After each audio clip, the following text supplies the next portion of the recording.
I mean, what is what is going on with you? He's counting down, and you're under the desk rummaging around, and then you sit up and put an elbow on the desk in professional broadcaster mode. What were you doing? I'm Amin Al-Hassan on today's Dan Le Batard Show. Under the desk, rummaging around. I don't know what he was doing. What was he doing? It's plugging in my phone, Dan. Sometimes you got to make sure you got enough juice for the squeeze. I'm Amin Al-Hassan, the Dan Le Batard Show. Back to you, Dan. You are. Thank you. I mean, I appreciate you as a professional broadcaster. Perhaps you can explain to me what is happening in the NBA, where I keep seeing different reports about basically everyone in sports journalism and Damian Lillard's personal mouthpiece, journalistically, say Miami and Miami only.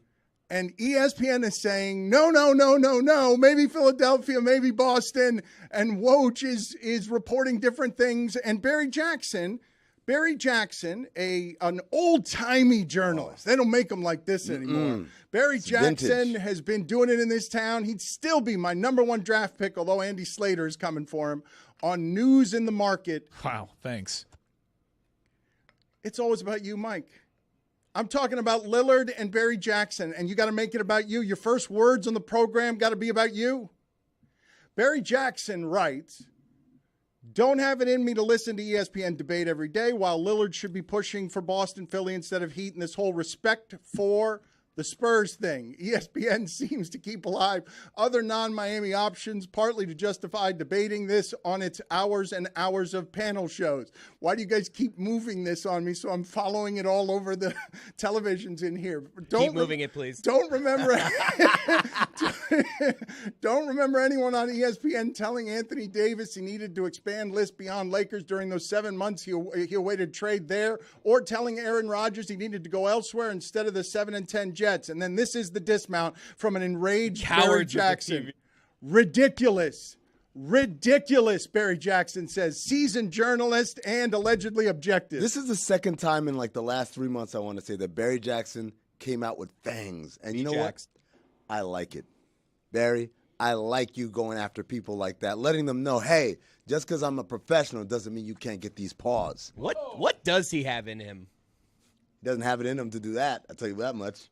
Do you want to answer that yourself, Chris, instead of being a fire starter? No, I'm just asking the question. Yeah. He says he doesn't have it in him, so it begs the question. You know what he has in him? What? Journalism. Well, let's do it this way, Jessica, because I don't know whether Tony knows the bona fides of one Barry Jackson. But at this point in media where Amin is coming in here and telling me that the person you need to be paying attention to, not Woj, not Shams, is dropping dimes. Yeah. On Twitter or Thread? Oh, it's Threads. There's an S at it. Slow down, Dan. Slow down. Things are moving too quickly, guys. Are you on the thread? So the second thing I said was call you old. Who is dropping dimes and what is he reporting? Well, on the latest episode of Basketball Illuminati, which came out a day late because of the July 4th weekend, we actually did a deep dive into who this person is, trying to discover who they might be based on some telltale clues. I'll give you one spoiler from the podcast.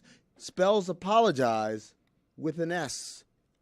So I said, maybe England, maybe Australia, maybe Canada, but I checked with my Canadian sources. In Canada, even though they spell color with a U, they spell apologize with a Z. So ruled out Canada. It's someone from the old world, Dan. And so we do a nice little deep dive based on the little red. An excellent plug for Basketball Illuminati that still hasn't answered my question. Who is this person? What is he reporting? Why is it important that he's reporting it? And why does he know more than Barry Jackson or Shams or Woj? Well, I hesitate to say he knows more.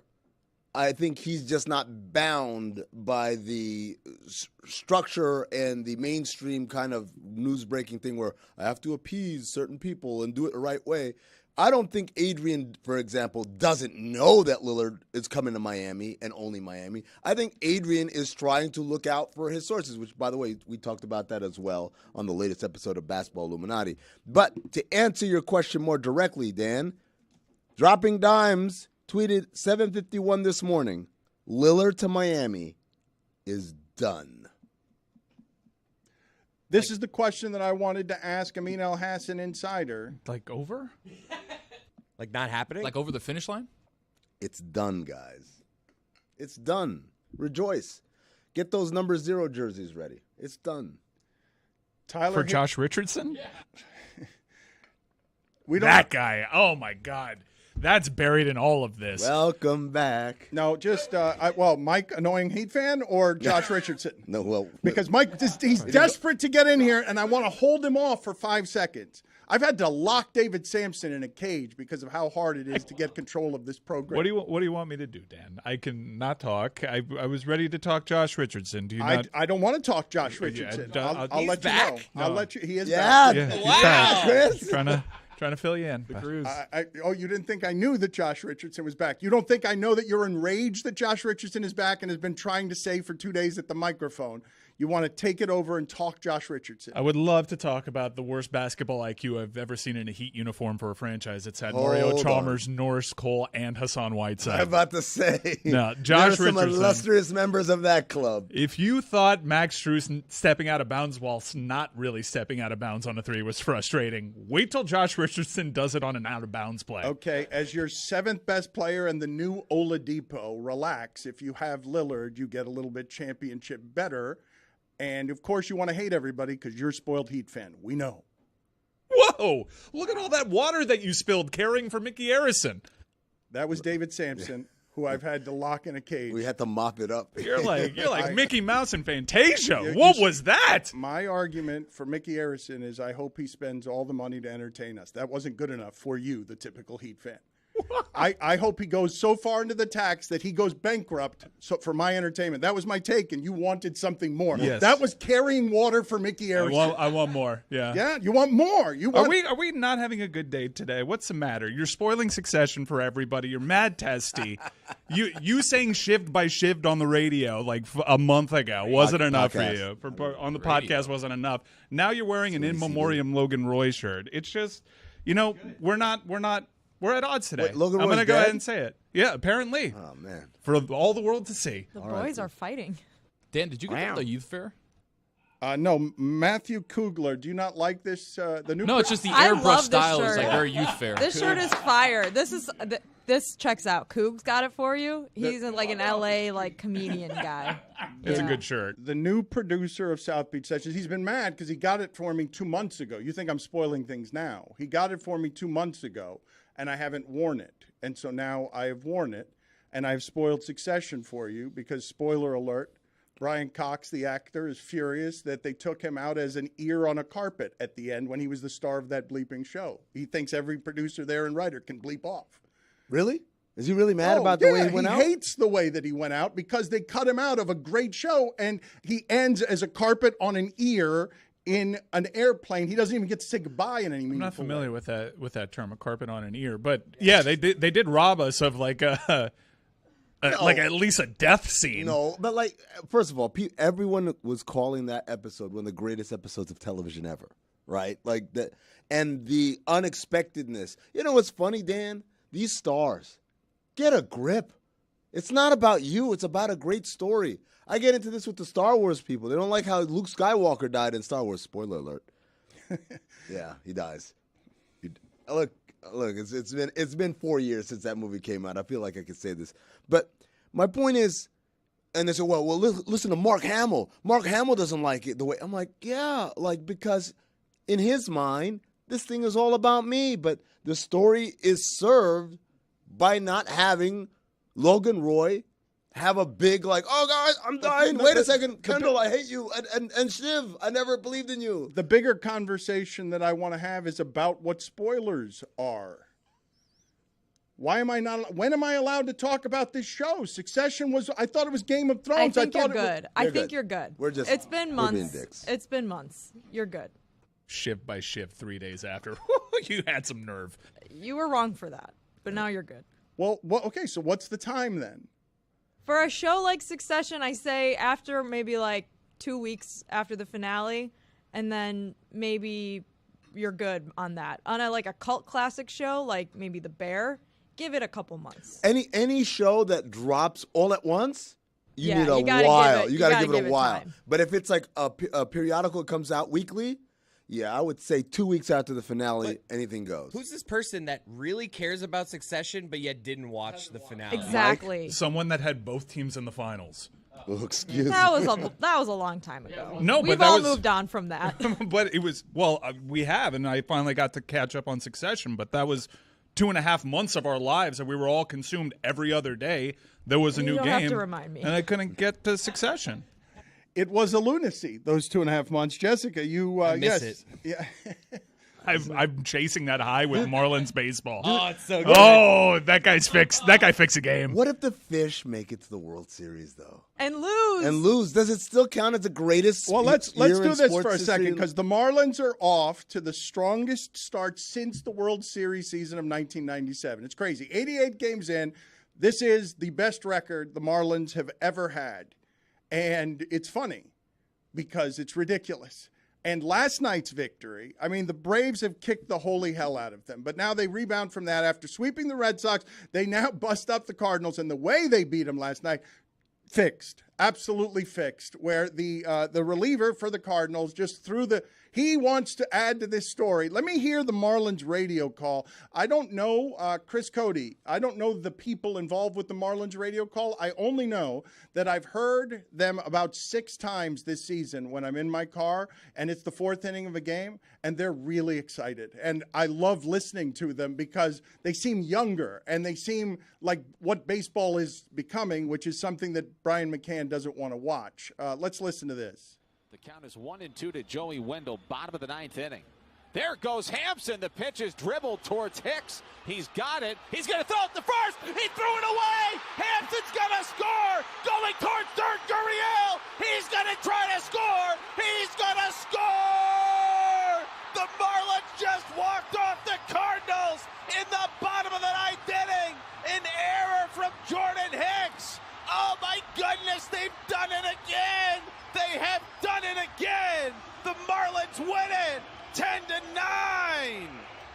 Just when you thought you saw everything, you just see everything.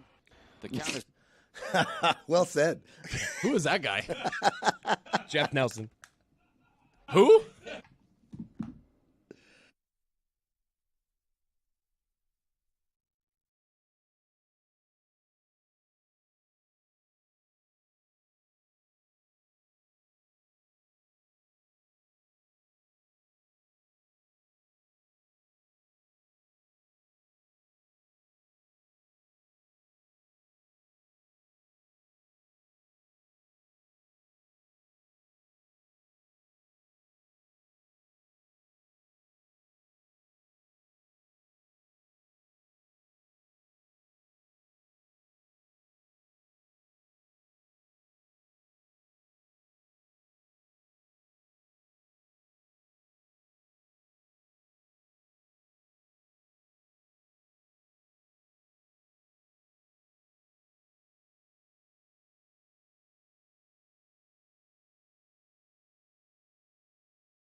Five Reasons Sports. I assume this is Ethan Skolnick locally. They do a very good job covering all Heat things. There was a clip yesterday of Mad Dog Russo on ESPN on First Take saying that Lillard shouldn't want to go to Miami. He should want to go to Boston because winning championships in Boston means something, and winning championships with the Heat, who cares? And Five Reasons Sports, again, Ethan Skolnick is kind of like Barry Jackson. Like, he's not going to go chew anybody's face off. And he's just said to Chris Russo, with all due respect, send him back to the 1960s. Yeah. Oh, my God. I love this. The guys are fighting back. But the guys who don't normally fight, and Yeah. can you say, with all due respect, send him back to the 1960s? Yes. That's where his takes are from. But you can't really get mad at Chris Russo. It's like when the Miz comes to town and says, "This is the worst town I've ever been in," and you boo. You're giving the Miz exactly what he wants. Did you see the clip in question? He says big threes don't work anymore. They don't win titles anymore. And he forgot, like, the last 3 big threes that won. The Warriors, even the Heat, hell, the Spurs. He omitted them completely from his argument. It's just entertainment television. You know what, man? That's not that crazy of a bit, man. Since Kevin Durant to the Warriors, every single amalgamation of like, oh, they're going to take over the league hasn't worked. Yeah, but they all feature Kyrie Irving. That's a good point. Oh, there was the original one with Kobe. Was it Kobe Nash? This is going to be fun. Yeah. And it was also in Brooklyn, right, with Darren Williams, and they've not worked a lot. Darren Williams, Paul Pierce, but they've also worked spectacularly well. Like it can go either way. I think there's a element of this. And, shout out to JJ Redick. He had like a year-end, I guess his version of the Parade of Gas Bags, where he had all the worst takes of the year, but he read them back. And, it's a lot of it is kind of the stuff from the Cowherds and the Stephen A's and the Skip Baylesses that are just this blustery stuff. But one of them was something that he said himself, which was, are the Suns the favorite to win the title? Not only the favorite, they're the only ones who are going to. It was so over-the-top endorsement. And it's funny because JJ is a very measured guy, and he knows the game, and he's really smart, and he's got this great podcast. But even he's victim to this thing of people get hypnotized by big name, another big name. How could it not work? And the reality is there's so much that is involved in winning a championship that isn't glitzy or big name or max money. It's little things. It's Bruce Browns and Jeff Greens and stuff like that. Well, it's health, and that's what was always the great diluter with whatever Phoenix did. Well, that's not why they lost, though. They lost because they didn't have a good team. Well, no, they lost because those guys got hurt, and they didn't have the depth to cover it. Chris Paul got hurt. Like, they had no depth to cover it. Chris Paul could be 100% healthy. That wasn't going to change what happened in that series. Okay, fair enough. You're entitled to your opinion. I mean, they were down. He got hurt. They were down 2-0 in the series already. Yeah, they won 2 games when Chris Paul didn't play. Fair enough, but the depth undid them. Don't get stuck in the weeds on the particulars of today. I want to talk about the broader, which is Mad Dog Russo, a perfect career turn at the end for him. Only way to stay young. Just perfect. Stephen A. Smith bailed out Russo here at the end. Just, hey, be on television, be ridiculous, be ridiculously yourself. We'll make television dumber together. And it works. It absolutely works. The dumber the television is, the better it can be, because that's the only way you can recreate Chris Russo. So that's the thing that's over there. But what I want to discuss with the group, the journalism of at that outfit where Chris Russo is doing that. Why is Woj reporting something totally different than everybody else? Well, we connected the dots. The Portland, as Amin alluded to, their GM, a little in over his head. And there's ties to Woj via Draft Express. They're leveraging, they're giving information to Woj, and in return, Woj is doing their bidding in terms of trying to get more leverage. I think we could throw up the Barry Jackson tweet again. Look, this is a homerific view, and I'm going to echo it a little bit. I don't know if you've heard podcasts on the Damian Lillard subject. John Hollinger and Zach Lowe were actually pretty rational when it came to the Heat's offer. But every NBA podcast on the Damian Lillard trade is Miami's trade offer stinks. And then they try for 20 minutes to come up with something better and don't. They can't. So you just had people flatly saying, shouldn't go to Miami. Like in Mad Dog Russo's case, it's a crappy sports town. Won't matter if you win there, blah, blah, blah. Other people just flatly say, it's a bad offer. It's a bad deal. But no one can come up with anything reasonably better. Jaylen Brown is not actually a reasonable trade offer here. So once you apply reason to it, no one can come up with anything better. 5 reasons. This is courtesy of Jeremy Taché, who forwarded me this tweet, which is a quote from Adrian Wojnarowski. Dame's agent, Aaron Goodwin, has been calling prospective trade partners and warning against trading for him, team executive told ESPN. Goodwin is telling organizations outside of Miami that trading for Lillard is trading for an unhappy player. And it's funny because that's what we said all along. We knew. And I say it again, Adrian knew. He knows what the deal is, but what he is engaging in is protecting one of his closest sources by giving them cover by saying, well, there's no way he's going to go to Miami, and coming up with ridiculous premises like San Antonio could be a dark horse. It's all poppycock, right? But, okay, a journalist doing an agent's work for him on behalf of a television network franchise. Doing a franchise's work. But you're talking about Aaron Goodwin too here. No. Like that. He's not doing Aaron Goodwin's work there. No, he's actually working against you because Goodwin. he's kind of lashing out at Aaron Goodwin. Yes, because he wants to will this into existence. Yes. This is something that Woj said yesterday on ESPN. Quote, there could be a point where Portland looks around and says Miami is the best offer we have. Portland's canvassing the market, seeing if they can come up with a package better than Miami's best package. That doesn't mean Miami has offered their best package yet. This takes time. No, what that means is Miami has the best offer right now. And please give us a little bit more, Miami. That's what that also means. That's what that means. Give us More a little bit more. poppycock. And for all these experts and talking heads that say Miami's offer is bad, the teams themselves can't come up with anything better. And it's just entertainment. It's just filling content. This goes back to the thing I asked Samson yesterday. If you wanted to acquire a player and it's going to cost you assets, lots of valuable assets, and his agent is telling you he does not want to come to you, you don't blink twice. You're like, I'm going to do it and worry about the mess afterwards. I'm going to certainly make the offer.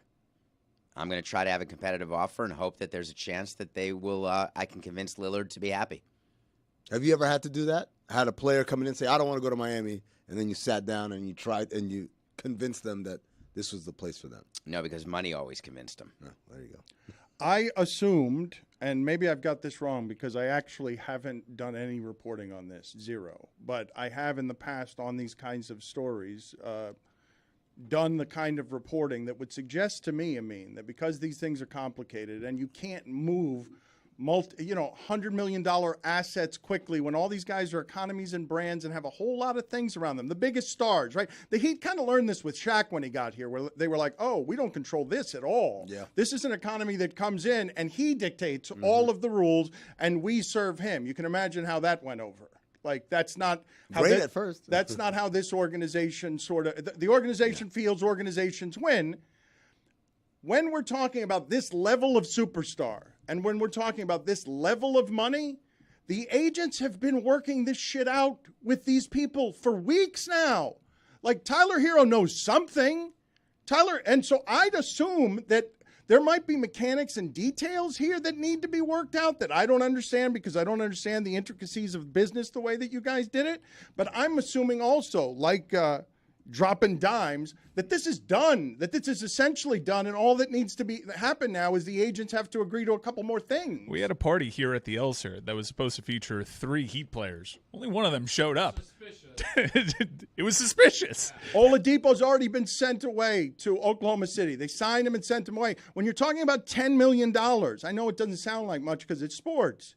But if they're sending him away to make room, first of all, if they're signing him, right? Because I was surprised. We lost Oladipo? It was an option.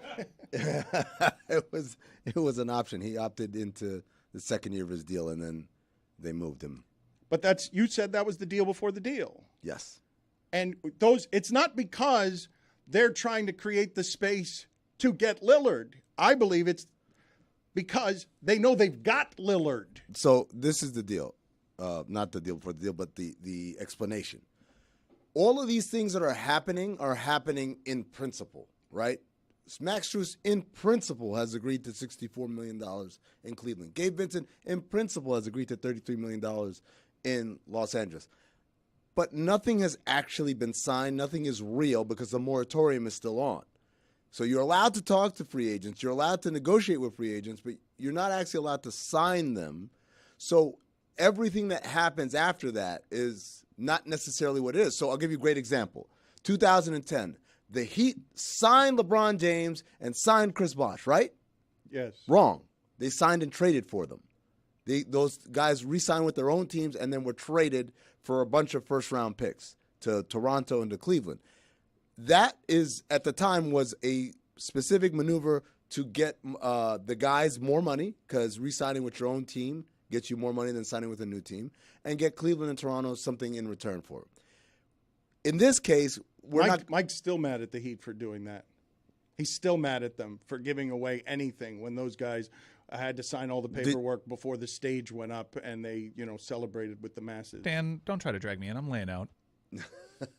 So the point is, Gabe Vincent's going to L.A. and Max Strus is going to Cleveland, but those aren't individual transactions like, bye, Gabe, bye, Max. That's not what's happening. What's happening is, okay, you guys are going there. They're probably building a bigger framework for a 4 or 5, maybe even 6-team deal that has Dame coming here and, Max Strus going there and Gabe Vincent going there and maybe Spencer Dinwiddie going somewhere, Nurkic going somewhere. It's a big deal, and that takes a lot of time and a lot of lawyers. I think that's the thing that people don't understand right now. And in the interim, when no one's talking about things that are going on in sports, hot dog eating contests and baseballs, Lillard will fill your timeline. Sure. The transaction, who's a bigger star right now that might be on the move anywhere in sports, and the transaction feeds so much of this that it now eats up so much TV content with people talking about how Boston and Philadelphia can get in the game. We're starved for this. The networks are starved, and we as consumers are starved for it. We like when our 4th of Julys are hijacked by Gordon Hayward. That was another one, by the way. Adrian said, that's not happening. And then a couple hours later, guess what happened? How is this possible? We're Because- being lied to.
I meant to do this at the top of the show, and I forgot because I'm uncommonly forgetful these days because I'm old.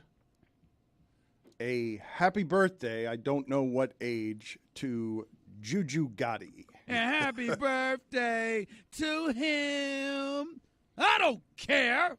Good luck. I think Juju's like 25. He wears sunglasses. It's hard to tell. I have no idea whether Juju is 25 or 45. It's the sunglasses.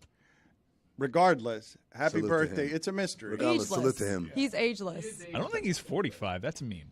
No, I'm just saying I don't have any idea. 55, I don't 65, I don't know how old Juju What is. if he was like an 80-year-old man? That would be awesome. He's got the soul of an 80-year-old man. But we played pickleball and he didn't tear his Achilles, so he can't be that old. There you go. That's how we're aging people now, right? Like cutting a tree and counting the rings. Can you guys help me? Do I have the capacity right now? Because someplace I aired yesterday, and we were discussing here, and I am not qualified to be discussing this, Lil Wayne on Uninterrupted. And I guess Juju found objectionable everything that everyone said. And I had no way to hear from Juju because since we changed studios and stuff, there are different connections, and I wanted to talk to Juju, and I don't think I can talk to Juju. Is there a way that I can get Juju's thoughts on how many ways we got it wrong yesterday? Because you guys have seen the reports, right? Shannon Sharp is now up for either Steve Young's spot, Steve Young's spot on Monday Night Football. What are you laughing about, Amin? Nothing. Really adds to That's a everything, penalty doesn't it? box situation. I'll take it.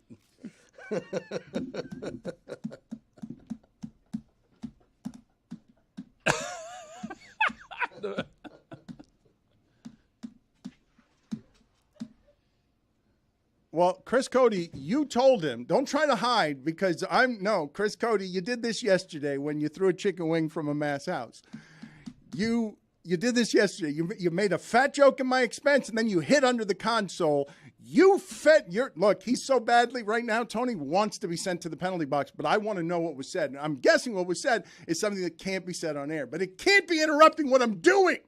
That's on Amin. He has to react better.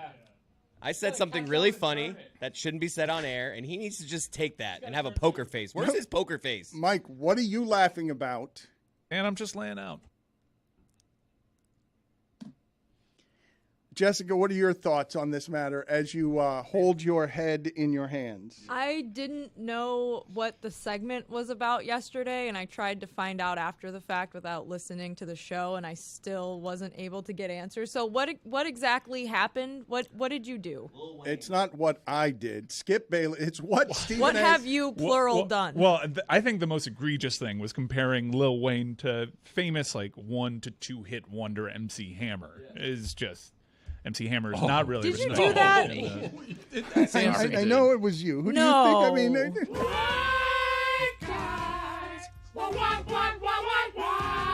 Yeah, that was. But that's. I don't know where we went awry. We went awry a number of places. That's how we came out the gate. We came out the gate with the MC Hammer Lil Wayne comparison, which was a bit egregious. I was talking about age, not fame or money or hits. You think Lil Wayne's the same age as MC Hammer? That's what I would asking. say MC Hammer probably has close to 20 years on Lil Wayne. Maybe more, no? I mean, MC Hammer's got to be close He's to 60. 61. Okay, so he's got 21 years. years. Regardless, going back to the shifting of television getting dumber. I don't think that's a regardless. Regardless? Let's not let that one sit there. MC Hammer is 61 years old. Have some regard.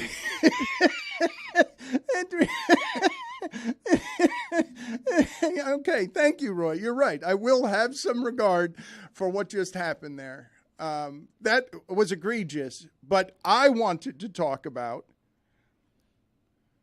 First Take. I think we all agree has made sports television bigger, louder, and dumber. Did you see the Deadspin article that's been shared on Threads?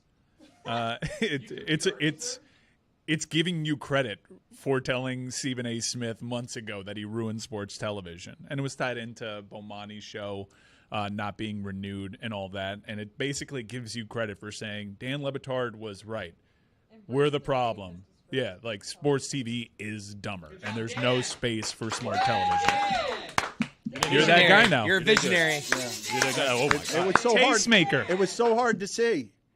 Nobody could have seen that sports television was getting dumber if I hadn't been there with a light. I'm a hero, really. I will say, in your defense, though, it was maybe plain as day for everyone to see. No one really told Stephen A. that in that tone, in that awkwardly. Well, I want to talk about that later in the show because Stephen A. Has been saying ESPN can replace me, and I've been joking with him. I'm going to put that on your tombstone, like literally when they work you into the ground, they could replace me. Like, I'm talking about life and death stuff where he's still scared that they can replace him. I mean, what is Amin doing? Like, what is he doing? The slow walk. I think in some ways, the way that you presented your take to Stephen A., I really think at the heart of it was a compliment because he's birthed. No, it was because he's birthed so many cheap imitators. No. In the Deadspin article, it says, back in March, Le Batard said the quiet part out loud when he told Stephen A. Smith to his face that he, quote, hates what you two have done to sports television, unquote. Please move so I can grasp these straws. Here's what I'm trying to say. I think what Dan was getting at, and Dan, you can interrupt me, was that Stephen A. has a journalistic background and the bona fides, if you will, to actually earn that spot. But he spawned so many cheap imitations of it that that's where the death spiral came. To which I say, if you actually reverse engineer television, this goes back to Skip Bayless and Woody Page. I mean, Stephen A. was boxed out of ESPN at the point where debate culture really was birthed. In fact, you could trace it back to something that's a little bit more civil in its discourse with pardon the interruption. Mike is right. I'm reading the rest of the paragraph now. Quote, Dan Le Batard, I'm talking about all the imitators that you've birthed that are all over the place without journalism credentials, that the point of all of this is to turn it into an argument on television. He's Steph Curry, right? Steph Curry is brilliant, but it's undeniable that when you watch 12-year-olds play basketball, you've got a bunch of kids shooting terrible shots because they're emulating what they saw. But what's happening right now is Skip Bayless at 70 is looking for a replacement. All these jobs are dying all over the place, but look what springs forth and look what can still succeed. suckering the American consumer into Chris Russo, come back from the 1960s. We're just going to keep making it bigger, louder, dumber. And here comes Lil Wayne. Because Skip Bayless has to stay young. And that's not young. That's 40. I'm told that's not young anymore either. But who's he going to get? In that game, it is young. And Lil Wayne, I think, would be I don't know how he'd be on television, and I don't know how dependable he'd be. He's not super dependable when it comes to his own performances. But, like, Cameron and Mace, like, they've discovered something. They've already built a huge following, seemingly overnight, with this social, this pop cultural cachet that those names bring. And we realize in watching this, like, oh, yeah, I could do that. These aren't really intellectually stimulating conversations that Mad Dog Russo is having on television. Skip Bayless doesn't know more sports than me while I'm watching the television. So why not get more famous people? We'll get more charismatic people on television. We're overthinking this. We like this show. Our show has so many times gone in at ESPN. We would just pull up that show. Like, it's entertaining. Like, what's wrong with it? Skip, Stephen A., bring them back together. Let's get the band back together. Well, Chris, I think what's wrong with it is that became the template. That became all that was available to us. And you don't have anything to dilute that. So you just have this pure cut of low-rung television. I mean, lowest common denominator debate culture television. And no one's given chances to intellectually stimulating debate. I disagree, Mike. But HBO, pleased with yourself? Great segment so far. HBO, you're pleased with yourself. HBO just He was canceled. trying to do an argument. Yeah, I got it. He was really summoned the thespian. It was Daniel Day-Lewis over here. Well said. Yes. They may not have heard of Daniel Day-Lewis. Jess, do you know who Daniel Day-Lewis is? Get out of here. I that a watch quote? Gangs of New York every day of my life. Billy Phantom the Butcher. Thread. I cannot start my morning with Every a day confrontation. of your life? I love Gangs of New Joe York. Mazzulla over here. Lol. Dan, you were saying. It's a terrible aside. Yes, I've heard of Daniel Day-Lewis. I can't remember. I don't know what I'm was supposed to do saying. with that. That's what Amin has done to this segment from every angle. That's why, look at him. He's Greg Cody. Trying to think of something He's funny off the top of my drinking head from a about Daniel thermos, Day-Lewis drinking at vigorously from a 9 thermos. a.m. Don't. It's the How chair. about My left that? foot. It's the Haven't had chair. coffee yet? It's the chair. 100% the chair. That kind of thing. I think he has margaritas in there, actually. Hey. If you want to be Greg Cody this whole show, it will be better than you have been this segment so far. So wow. if you want to just take the character and go ahead and spend the next 3 segments as Greg Cody, I'm happy with that. When you say, Chris Cody, what's wrong with that? What's wrong with sports television getting dumber? HBO cutting content. It's not just Bomani's show. I'll have a word with David Sampson in a minute because he did an asshole move on Twitter that I want to talk to him about in a second. But Bomani's show gets canceled. Bob Costa's show gets canceled, and there you go. What gets rewarded and what doesn't? You tell me where you're watching all the smart sports television. It's not something that exists because DraftKings Network. it pays to make it dumber and dumber and dumber in the name of entertainment. Not us, journeymen, mainly. Why can't we fill that void? I think you do. I think that's what we try to do here with all of the jocularity that happens. Actually, half of your show every day is smarter than what's anywhere else. And you know what? Because Michael. Well, other than that. Well, because We there's do it really good. there's that everywhere, and because Mike yesterday is making a joke about masturbating into a sock. I missed that one. Yeah, Mike, that was disgusting, by the way. And the fact that your sick brain came up with it means that you are just an unfit person to sit in that chair. Wow. Only a true sicko would have thought of that. A truly disgusting person would have come up with that joke. I think she came up with it. What? No. No. Just reading what she's giving off. The joke that makes Mike the asshole? No, we're not any good at that one.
Samson is fascinated by this competitive eating. I guess he's just discovered it. I don't know. He was watching YouTube videos of Chestnut eating 32 Big Macs in 38 minutes.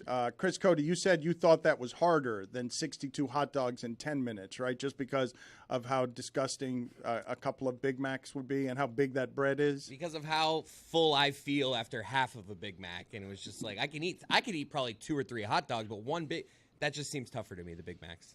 He got 32 down in 38 minutes. I know, it's and insane. He stacked them in a pyramid way. Does he do the same thing with all these competitions where he's dunking? Deconstruct? No, he eats the full hamburger, regular hamburger. He eats a round and then finishes. He's got warm water that he drinks, and then he stacks it and then opens the next one. But lettuce drops from the bottom of the Big Mac as he eats it. And to get the world record, you have to eat the lettuce too. Oh. So between 31 and 32, he ate the entire plate of lettuce straight and then ate the 30-second hamburger. And when he finished, he said they taste so good to him. It reminds him of his time with his grandpa, and his stomach felt great. Maybe the first 6. That 6. 7th one can't feel like when he was with his grandpa. The entire salad afterwards, too, that's on the plate where you're just putting it in your hands and like Mac sauce all over it, dripped in. Our video team has found a sports science still of what 65 glizzies look like in a stomach and what it does to a stomach. Can we put that up in the main feed? It's like a glow. Wait, what is that? That is what 65 glizzies in a stomach look like. No. I think I see America.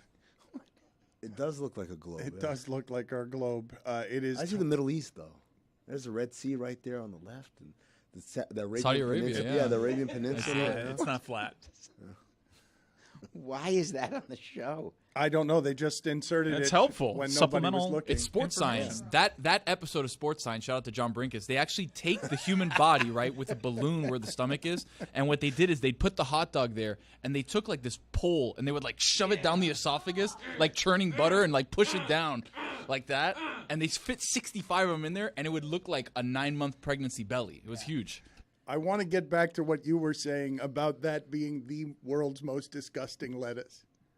The Big Mac, worst salad. the Big Mac lettuce eaten yes, if you dump sauce all over it and it's just a little bit, okay, but a trough of it, 32 Big Mac salads. I'm just going to shovel it with both hands. I'm not going to say I haven't done it at a McDonald's in Miami Beach. 32 Big Macs worth of salad with fries on it. But that salad is the worst, right? There's no worse. It's like lukewarm. That's not even salad. That's not salad. It's just shredded lettuce. That comes in a big bag. And there's Mac so much sauce. of it with one Big Mac. Imagine Everywhere. You take one bite, it's everywhere. Imagine 32. But the rest of us would let it drop to the floor and not think anything Right. of it. I wouldn't eat the lettuce from one of those. Well, you wouldn't eat anything that fell off. When you eat a Big Mac, when the pickle comes out or anything comes out, you just let it go, don't you? Sometimes I go back. Oh, you Sometimes do? you gotta go back. Pickle. Little sometimes piece of cheese falls, I'm grabbing that I thing take out. the pickle and then I Fry, use it like too. as a scoop. Yeah, like a scoop and get some Mac sauce and some lettuce on that. And now it's kind of The best one of those is the taco. The remnants Oh, from Oh, yeah. the taco. little Get a fork. carnitas. I get a fork for that. Post carne asada. taco fork, yep. Yep, that piece of whole chicken. whatever's left right You there. put a Dip it in the tortilla at the salsa. bottom of the plate, an save a extra little one. extra Everything that tortilla. drops off. That's you why get, they give you boom. 2 tortillas in one Yes. taco, so when you pick up the Extra first taco. one, Really? it I falls eat down them the both second at the one. same time. I've been doing it wrong my whole life. Put it on the poll, Juju, at Le Batard Show. Do you go back for the pickle when you've dropped it? Because you're not talking about on the floor. What are you giggling Oh, about? not the floor. You're No, talking in about the just box. back. Yeah, so no, Yes. but yeah, no, of course not you. You would not do the floor. Of course Nobody not. would do the floor. Nobody My does 5-year-old the would. floor. 5-second rule. The 5 seconds. That rule Depends doesn't on the exist in floor. a McDonald's. 5-second rule exists. 3 seconds, right? Isn't it the 3 second? Wet rule? objects, 3 seconds. Doesn't matter. It's not less than more than 2 seconds around me. I'll catch it before it hits the floor. I got Chris like a cartoon character getting underneath it and then just opening his mouth and it just falls Like a in. dog catching a treat. Scooby Doo. Tony, It's also a bad pickle. You heard right, Dan. What? The Tony, McDonald's pickle? Tony, No, made, it's not bad. Tony made a distinction that I was not aware of. So it's how many seconds for wet food and how many seconds You're looking at for 2 seconds for wet food. 5 seconds for dry food. Like if a chip falls on the floor, you got 5 seconds. If a piece of ham falls on the floor, you got 2 seconds at the best. Ham's the worst one. That's a good shout, Dude, by you. that Piece of cheese falls on the floor. You Anything that's moist and can just pick up everything, just like, ugh. All of a sudden, you got like dirt and dog hair, and you're like, ah. Right, 0 second rule for the ham. No, you can't. It's got to be, not unless you slice it thinly off the top. Have you ever tried to get ham out of the Publix wrapper, and it's taking you like 7 minutes? Yeah. And everything just sticks to the wrapper. Your hand's soaked, There have been times where I'm not hungry anymore. You ever drop a little mayo in the carpet, and you just put your finger in there and scoop it out? Oh, I thought you meant you rub it in. Ketchup. Getting the gabagool out of the wrapper is impossible. Yeah. They'll stick together, too. We can do better. It is sticky. This is As a society? No. Debate television is so bad. Let's bring it up. Let's bring up the discourse. This is the smart show. We'll be the ones who do it. I just don't understand how it stays so wet the entire time. I want to address another point Tony has made. Is there a worse food, David, that he could have said hitting the floor wet for 2 seconds than ham? Ham. What is the salmon? Potatoes? Oh, jeez. I think ham. Ham is perfect. Ham, because if that floor has a speck of anything on it, it's in the ham, and then it's in your digestive system. I'm stunned that you're saying that 2 seconds is enough because it has sopped up the entirety of your kitchen. Depends, you know? Have you ever experienced like the 3 second rule where you're like, oh, no, it's cool, it's good, and you're eating, and all of a sudden you're like, oh, there's a hair in there. There's nothing wrong with that hair. Never. Like a lollipop on a carpet. I'm examining that thing. I'm Trae turning Young's it hair? over behind. Like I'm getting a magnifying glass. I'm saying, is there any particles on this? And then I'll eat it, and then that's it. Oh, man, there's nothing more There's no hair slipping by. There's nothing more than finding somebody that got through the Border Patrol. Oh, The worst. It's like, what was I doing? I thought it looked clean. Getting back to what it is that I was saying earlier, because I haven't talked with David Sampson about this since it happened, but I asked him to delete a tweet the other day, and he said he would not, because he said he would never delete a tweet. He has never deleted a tweet, which says so much about him. Lawyerly proud. Even if I'm wrong, I will not delete it. I wasn't wrong, but I don't delete tweets. What it is that you wrote, I don't have it in front of me, but you basically were pointing out that Bomani Jones had blocked you, and because he blocked you, you said you were just trying to wish him well on his rumored now failed television show. And I thought it was small of you and an asshole move, and that's why I asked you to delete it, and you said you would not. That's exactly how it happened, but that's not the purpose of it. Was not to get you to ask me to delete it. I didn't consider you at all when I sent it. I was doing a callback to the phone number gag of trying to get cell phone numbers, and I didn't know Bomani had blocked me at all, actually. But I went to DM him because I don't have his cell number.